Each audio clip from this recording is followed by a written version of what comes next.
नमस्कार दोस्तों, स्वागत है आपका जस्ट यूपीएससी में। जैसा कि आप सबको पता है कि बीपीएससी का पेपर अभी हाल ही में 12 तारीख को कंडक्ट हुआ है और हम और हमारे सहयोगी पूजा जी हैं और हम दोनों ने पेपर दिया है अभी जा करके। और दिल्ली से इनका सेंटर था, कहाँ था? पटना सेंटर था। हाँ, पटना इनका सेंटर था और हमारा था सहरसा, मतलब पटना से भी काफ़ी आगे था। मतलब ये समझो आप कि यहाँ से पटना से फिर सहरसा जाना पड़ा। तो पेपर कैसा रहा पूजा, तुम्हें कैसा लगा पेपर? तुम्हारे हिसाब से कैसा रहा? पेपर कहे तो एक कॉन्सेप्ट बेस में वो बहुत ज़्यादा ले गए हैं। जैसे कि अभी तक हमने देखा है कि बीपीएससी में क्या था कि वो फैक्चुअल चीज़ें करते थे, वो वन लाइनर क्वेश्चन पूछते थे। लेकिन इस बार क्या हुआ कि एक वो उन्होंने लेवल अप किया है। लेवल अप करने के साथ साथ ही उन्होंने क्या किया है कि उन्होंने सोचने पर मजबूर किया है। कॉन्सेप्ट में ले गए हैं कि आप ये चीज़ सोचो और ये चीज़ आंसर हो सकता है। जैसे कि अतुल प्रसाद जी ने कहा था, वो अपनी बातों पे खरे उतरे हैं, कह सकते हैं उनकी बातों को। नहीं, जैसे पहले पेपर तुमने सॉल्व किया है हाँ जी, हाँ, तो पीवाईक्यू तुम जैसे सॉल्व किया तो देखिए, मैंने तो पहले मतलब कई बार मैं दे चुका हूँ, लेकिन पूजा का पहली बार था, अभी ये पहली बार दे के आई है मेरा फर्स्ट और जैसे वो पेपर दिया है ना, मतलब अब की इस बार का जो पैटर्न उन्होंने चेंज किया है, जो मतलब शॉकिंग न्यूज दी है पेपर के थ्रू बीपीएससी ने, उसके विषय में मतलब जैसे मैं पूजा से इसलिए ये डिस्कशन इसीलिए है कि हम आखिर आगे की प्लानिंग कैसे करें, अभी का पूरा का ओवरव्यू कैसे रहा है। जैसे पूजा पहली बार देख के आई है, मेरे लिए तो नया नहीं था क्योंकि मैं तो इसके पहले भी देता हुआ आ रहा हूँ और मुझे पता था कुछ ना कुछ चेंजेस होंगे। लेकिन पूजा जैसे गई दिया होगा तो तुम्हें कैसा लगा? तुम्हें ये नहीं लगा कि पहले जो हमने पीवाईक्यू सॉल्व किए हैं उसमें तो एकदम वन लाइनर आते थे और अभी कैसे आने लगे? नहीं, पीवाईक्यू जैसे कि मैंने बताया आपको, पीवाईक्यू मैंने पहले भी सॉल्व किया है उसके, क्योंकि मेरा फर्स्ट टाइम था तो मुझे ज़्यादा नहीं नॉलेज थी। और मैं क्योंकि यूपीएससी कैंडिडेट भी हूँ, उसके साथ साथ मैंने सोचा कि बीपीएससी में भी ट्राई किया जाए। क्वेश्चन देखा तो क्वेश्चन का पैटर्न बहुत आसान लगा था कि वन लाइनर है, फैक्ट उतने याद है जितने कि हम कर सकते हैं। लेकिन वहाँ जाने के बाद ऐसा फील हो रहा था कि जैसे कि यूपीएससी का ही पेपर दे रहे हैं, क्योंकि वो इतना कॉन्सेप्ट में ले ही गया हम लोगों को। ये नहीं था कि वन लाइनर वो पूछा था। हाँ, कह सकते 10 से 12 क्वेश्चन ऐसे थे जहाँ पे उसने वन लाइनर चीजें रखी थी या इजी चीजें रखी थी, जहाँ सोचना नहीं था आपको, सीधे टिकट। हाँ, बिहार स्पेशल था, कह सकते हैं उसमें, जो कि रिपीटेड क्वेश्चन थे वो। और मैं बता दूं आपको कि जो पूजा बता रही है वो सच है, वो रिपीटेड थे। मतलब जो इजी लग रहे थे वो ऑलरेडी 66 बीपीएससी और 67 बीपीएससी में आए हुए क्वेश्चन थे, इसीलिए वो 10-12 क्वेश्चन उसने ऐसे रखे थे ताकि ये भी किसी एंगल से न लग पाए कि हाँ अब जो है वो बहुत टफ हो गया है, मतलब बिल्कुल कुछ भी नहीं आ रहा, आदमी वहीं पर पेपर छोड़ के जाने लगे। तो ओवरऑल कितना अटेम्प्ट किया पूजा जी आपने? मैंने तो 115 के करीब ही अटेम्प्ट किए, क्योंकि मुझे नेगेटिव मार्किंग थी, इसलिए क्योंकि यूपीएससी हम लोगों ने कर रखा है, नेगेटिव मार्किंग कैसे कंट्रोल करना है ये सब चीज़ें जानते हैं। इस वजह से बहुत ज़्यादा अटेम्प्ट करने के पीछे नहीं गए, बल्कि नेगेटिव मार्किंग कैसे कम हो, क्योंकि पता है कि कट ऑफ पिछली बार से ऑफ कोर्स हो सकता है कम ही जाएगा। तो इसी वजह से हम लोगों को क्या था कि जितने सही हैं और आते हैं उसी पे खेलना था, तो इस वजह से थोड़ा से कम अटेम्प्ट किए थे। देखिए, अब दूसरी बात यहाँ पर ये है कि एक तो पहली बात तो दिल्ली से पटना और पटना से आगे, जैसे इनका तो चलो ठीक है पटना था, और जो हमारे साथ में थे बहुत सारे लोग, हम ही नहीं है, बहुत सारे दिल्ली एनसीआर से गए थे लोग।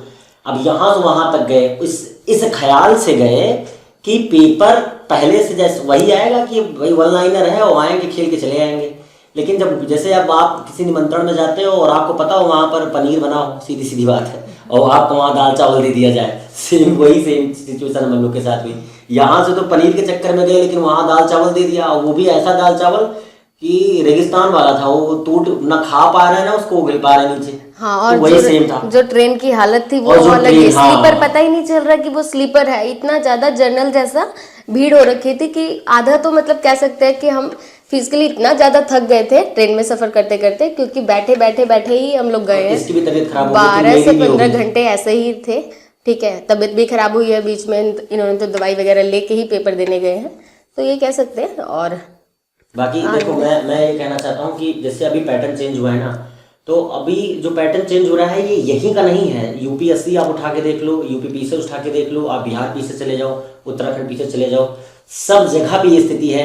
तो प्लीज मेरा मतलब इस पूरी डिस्कशन का मेन मोटिव यही है कि देखिए, रट्टाफिकेशन पे फोकस बिल्कुल मत रखिए। रट्टाफिकेशन इन द सेंस कि आप जैसे सही बात है कि लूशन पढ़ने पे हमें जानकारियां मिलती हैं, हम ये नहीं कह रहे हैं कि लूशन नहीं पढ़ना है, बिल्कुल कंपलसरी है लूशन पढ़ना, लेकिन लूशन पढ़ने के साथ साथ आपको कॉमन सेंस भी अपने पर अंदर डेवलप करें कि सपोज दैट मान लीजिए अभी मैं आपको बताऊं कुछ क्वेश्चन ऐसे आए हैं मेरे पास है कि अब आप सोचो कि साइंस के ही क्वेश्चन है जिसमें सीधा सीधा क्वेश्चन लिखा हुआ है उसका आपने पढ़ा है सो डायरेक्ट है। मैं बता देता हूं, आपको लगेगा कि अरे ये तो बहुत बड़ी गलती हो गई। क्वेश्चन पढ़ा है आपने किसमें, स्पीडी की साइंस में, लूसेंट में, लेकिन अभी क्वेश्चन देखो बनाने का जो फ्रेमवर्क उसका था वो बनाया कैसे उसने कि आपको 3 परख नलियां दी जाती हैं, 3 परख नलियां दी गई, परख नली समझ सकते हैं आप। उनमें से एक में अशुद्ध जल है और अन्य 2 में, एक में क्षारीय है और एक में अम्लीय जल है।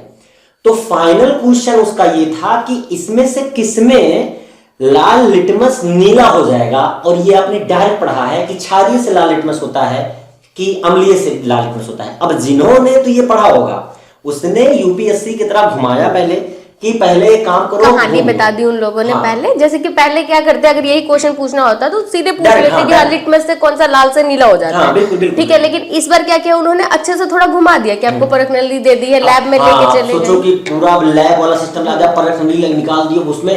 अब ये चीजें जिन्होंने पकड़ी कि हाँ एकदम टू द पॉइंट में पकड़ना कहां से ना, हाँ पूछ क्या रहा है ना। अब हमें, जब मैं खुद बता रहा हूँ पर्सनल थिंग मेरी कि मैंने पढ़ा ना पूरा, तो मेरे दिमाग में सिर्फ एक ही क्वेश्चन आया कि इतना बनाने का मतलब क्या था। उसको जब यही पूछना था लाल लिटमस से नीला हो रहा है, नीला से लाल लिटमस, भैया पूछ लो सीधा कि कौन से अम्ल से, क्षार से कि अम्ल से, क्षार से या अम्लीय से, किससे लाल से लिटमस होगा या नीला से लिटमस होगा, यही तो है शायद। हाँ, लाल लिटमस नीला हो जाएगा या नीला लाल लिटमस हो जाएगा, डायरेक्ट पूछ सकते थे, लेकिन इतना बना दिया। कुछ लड़के तो छोड़ के ही चले आए, इसको अटेम्प्ट ही नहीं किए हैं।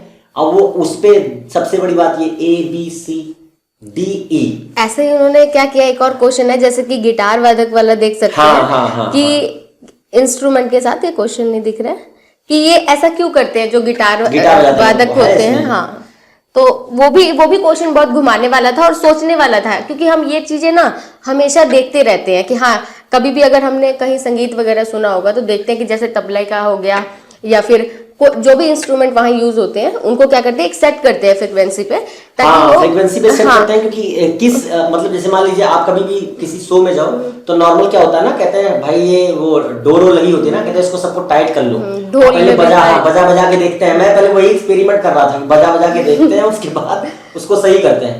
तो अब वहां पर ये प्रैक्टिकल क्वेश्चन था, अब ये कहीं मिलेगा ही नहीं, बुक में है ही नहीं, अब ढूंढते रहो। ये आपकी कॉमन सेंस पे था। तो कहने का मतलब इन द सेंस ये है कि आगे की जो आप पढ़ाई करना चाहते हो, बीपीएससी तैयारी करना चाहते हो, यूपी पीसीएस तैयारी करना चाहते हो, यूपीएससी करना चाहते हो या फिर उत्तराखंड पीसीएस तैयारी करना चाहते हो, तो सोम सीधी एक बात, सबसे पहले आप अपनी एनसीईआरटी उसको भी फॉलो करो साथ साथ में, और बेसिक कॉन्सेप्ट को क्लियर रखो। क्योंकि जैसे कि अगर आप साइंस के क्वेश्चन देख सकते हैं तो मोस्टली जो थे कि वो एनसीईआरटी बेस्ड थे। जिसने एनसीईआरटी अच्छे से कवर की होगी ना, वो क्वेश्चन बहुत इजीली सॉल्व कर लेगा। मैं आपको बता दूं कि जो मैंने क्वेश्चन अभी पढ़ा 3 परख नलियों वाला, मैं 7th क्लास के एनसीईआरटी में 6 चैप्टर आप खोल कर देख लीजिए, उसमें है फिजिकल एंड केमिकल चेंजेस के नाम से, क्योंकि मैंने पढ़ाई है ये, तो फिजिकल केमिकल चेंजेस के नाम से है। और दूसरे ही पेज पे ये दे रखा है लाल लिटमस जो है वो नीला क्यों होता है और नीला जो है वो लाल लिटमस क्यों होता है। ठीक है, तो ये चीजें आप सोचिए कि एनसीईआरटी से थी और बेसिक कॉन्सेप्ट में थी।